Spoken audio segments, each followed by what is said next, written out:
வணக்கம். இன்றைக்கி உங்களுக்கு சொல்ல போகிற படம்னு சொல்லி பார்த்தீங்கன்னா பிரபாஸ், கமல்ஹாசன், அமிதாப் பச்சன், தீபிகா படுகோன்னு சொல்லி ஒரு பெரிய டீமே நடிச்சு ரிலீஸ் ஆன கல்கி 2898 AD அந்த படத்தை பற்றி தான் சொல்ல போகிறேன். இந்த படம் எப்படி இருக்குது, தேட்டருக்கு போகலாமா வேணாமன்ட்டு ஸ்பாயில் பண்ணாமல் சொல்கிறேன். இந்த வீடியோ ஃபுல்லாக பாருங்கள். இந்த வீடியோக்குள்ளே போகிறதுக்கு முன்னாடி நம்ம சேனல் சப்ஸ்கிரைப் பண்ணாதவங்கன்னா சப்ஸ்கிரைப் பண்ணிங்க. நம்ம வீடியோக்குள்ளே போகலாம். இந்த படத்தோட ஒன்லைன் சொல்கிறதுக்கு முன்னாடி மகாபாரதம் தெரியாதவங்களுக்கு, பார்க்காதவங்களுக்கு அஸ்வத்தாம யார் அப்படி சொல்லிடுறேன். அஸ்வத்தாம யாருன்னா குரு துரோணாச்சாரியோடைய பையன். அவனுக்கு ஒரு பவர் இருக்கும். அது என்னன்னா, அவனுக்கு வந்து நோயே வராது, டிசீஸே வராது. அந்த பவர் வந்து நெத்தியில் ஒரு கண்ணு மாதிரி இருக்கும். அதுதான் அந்த பவர். போரில் என்ன பண்ணுவாங்கன்னா, துரியோதன டீம், கௌரவ டீம் எல்லாருமே செத்து போயிடுவாங்க. அஸ்வத்தாம மட்டும்தான் உயிரோடு இருப்பான். அப்போ கிருஷ்ணர் என்ன பண்ணுவார்னா, நீ சாக மாட்டேன், அவனுக்கு ஒரு சாபம் தர போகிறேன் அப்படின்னு சொல்லிட்டு அந்த பவரை எடுத்துகிட்டு அவர் என்ன சாபம் தருவார்னா, இந்த உலகம் வந்து தீய சக்தியில் அழியும், அதை நீ பார்த்து கண் கூட வந்து ரொம்ப கஷ்டப்படுவேன். அப்போ நான் வந்து ஒரு அவதாரம் எடுப்பேன், அந்த அவதாரத்தை நீ தான் காக்கணும் அப்படின்னு சொல்லிடுவார். அதுக்கப்புறம் 6000 வருஷத்துக்கு அப்புறம் இந்த கதை நடக்குது. இந்த கதை என்ன நடக்கும்னா, அதேமாரி ஒரு தீய சக்திகள்லாம் சேர்ந்து பூமியை அழித்து மேலே ஒரு உலகத்தை ஃபார்ம் பண்ணிடுவாங்க. அதுதான் காம்ப்ளெக்ஸ் சொல்லி ட்ரைலரில் சொல்லிட்டு இருப்பாங்க. அந்த காம்ப்ளெக்ஸோட ஹெட்டு தான் சுப்ரீம் யாஸ்கின். அவர் தான் கமல்ஹாசன். ஸோ ஒரு உயிர் வந்து உருவாகும் ஒரு கருவில் அந்த பவரை கமல்ஹாசன் எடுக்கிறதா நினைப்பார்.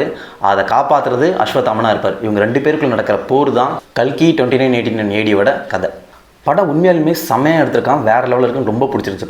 படம் உண்மையிலும் பார்க்கும்போது ஹாலிவுட் ட்ரெண்ட்ஸில் தான் இருந்துச்சு. அதுக்கு மெயின் காரணமே படத்தோட மேக்கிங் தான். படம் செம்ம விஷுவல். தயவு செஞ்சு ஒரு நல்ல தேட்டரில் 3D எக்ஸ்பீரியன்ஸில் பாருங்கள், சூப்பராக இருக்கும்.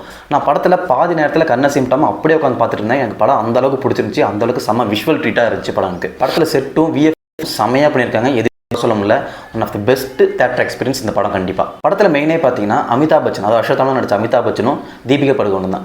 பிரபாஸ் படம் ஃபுல்லாகவே வந்தாலும் பிரபாஸ் வந்து மெயின் லீடாக இருக்க மாட்டார். இவங்க ரெண்டு பேர் வச்சு தான் கதையே மூவ் ஆகிட்டு இருக்கும். படம் ஸ்டார்டிங்கில் ஒரு மாதிரி போயிட்டு இருந்தாலும் ஒன்ஸ் அமிதாப் பச்சன் உள்ளே வந்து பார்க்க படம் வேறு லெவலாக இருக்கும். அதுக்கப்புறம் தான் படமே பார்க்க சூப்பராக இருக்கும். அடுத்து இந்த படத்துக்கு மிகப்பெரிய ப்ளஸ் என்ன பார்த்தீங்கன்னா, சனாவோட மியூசிக் தான். VFX எந்த அளவுக்கு ஸ்டாண்டர்டாக இருக்கோ, செட் எந்த அளவுக்கு ஸ்டாண்டர்டாக இருக்கோ, அதே மாதிரி அதே லெவல் ஸ்டாண்டர்டுக்கு சனாவும் செம்மையாக மியூசிக் போட்டிருக்காரு.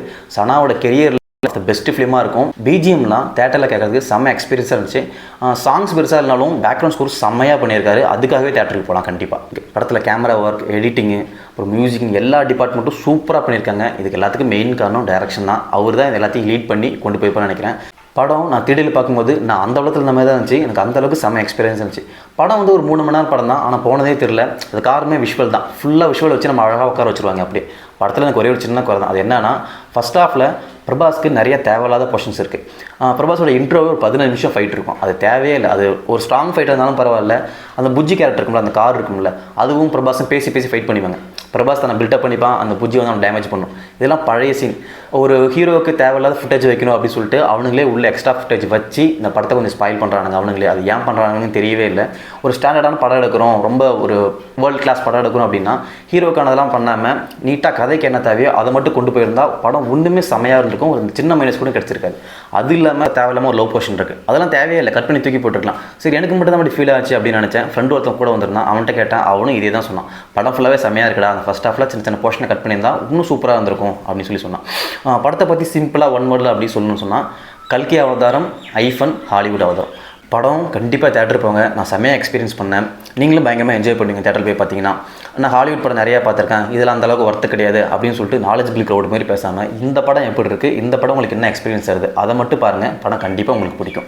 இந்த வீடியோவில் நான் ஸ்பாயில் பண்ணாமல் இந்த படம் எப்படி இருக்குது, என்ன ப்ளஸ் இருக்குன்னு சொல்லியிருப்பேன் நம்புறேன். இந்த வீடியோ பிடிச்சிருந்தா லைக் பண்ணுங்கள், உங்கள் ஃப்ரெண்ட்ஸுக்கு ஷேர் பண்ணுங்கள். நீங்கள் ஆல்ரெடி இந்த கல்கி படம் பார்த்துட்டீங்க அப்படின்னா உங்கள் ரிவ்யூ என்னன்னு சொல்லிட்டு கமெண்ட்டில் சொல்லுங்கள். நான் வேறு ஒரு படம் இல்லை வேறு ஒரு சீரிஸ் பார்த்துட்டு உங்களை அடுத்த வீடியோவில் பார்க்குறேன். Until then bye from no spoiler. Chess.